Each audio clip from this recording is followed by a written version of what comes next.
la revue de presse ou la synthèse des articles des publications sur Radio Kaloum. Au moment où le dossier des Moudoula alimente la chronique avec la mise en terre des milliers de plans pour le reboisement du site des Guerpis, Bingo parle de casse-cache à Demoudoula et de drame à huis clos, eh bien, le site radio-environnement-gn.com traite à la fois de la restauration du couvert végétal à Koundara et de la signature d'un partenariat entre la radio-environnement Guinée et le ministère de l'Environnement, des Eaux et Forêts. Autre, la mise en œuvre de la politique nationale relative à la protection de l'environnement et au développement durable. Le terme du partenariat associe le site web Radio Environnement Guinée à l'ensemble des activités du département pour une meilleure visibilité. L'appui technique, institutionnel et financier pourrait être accordé au site. Notre confrère revient d'ailleurs sur l'atelier du projet promotion des techniques résilientes pour une gestion durable des ressources en eau du bassin du Concours. Pour le directeur pays du PNUD, le potentiel énergétique du bassin du Concouré est estimé à plus de 1000 MW et près de 200 000 hectares de terres exploitables.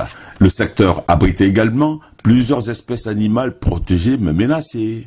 Parallèlement, note Guinée News, les spécialistes donnent des précisions sur l'attaque des champs de maïs par des chenilles.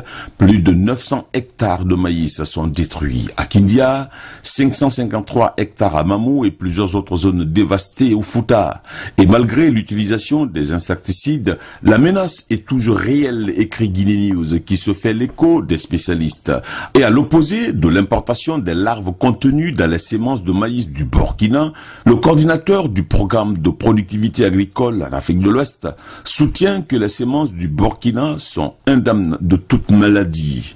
Les chenilles attaquent toutes les variétés de céréales. Pour Kalevogi Koikoi, chargé de l'inventaire et de la surveillance des nuisibles du stock, les chenilles signalées en Guinée sont originaires de l'Amérique tropicale et subtropicale. La larve a fait son apparition en janvier 2016 au Nigeria, où elle a été surnommée Boko Haram à cause de ses attaques dévastatrices. Ces chenilles se nourrissent de feuilles et de tiges de plus de 80 espèces végétales. Elles n'attaquent pas les stocks de maïs dans les magasins, rassure le spécialiste dans les colonnes de Guinée News. Avec notre confrère, la chenille identifiée est en élevage actuellement au laboratoire et sera envoyée dans les laboratoires spécialisés. Et à mer, le forage du puits pétrolier Fatala devient une réalité en Guinée. L'AGP et Guinée7.com collent à l'arrivée de la plateforme de forage Pacifique Chiroko dans les eaux territoriales guinéennes et la fin des opérations de mise en place technique. Les travaux de forage du puits pétrolier Fatala sont planifiés pour une durée de 42 jours. Mais avec Guinée News, le pétrole manque encore à la baie. Et puis, en éducation, Guinée7.com s'engouffre dans l'univers des enseignants assistants qui réclament la revalorisation de leur prime à hauteur de 4 millions de francs guinéens par enseignant et par mois, les opportunités de formation et surtout le changement de statut avec un plan de carrière et des avancements en grade. Les enseignants assistants sont très remontés contre le ministre de l'enseignement supérieur.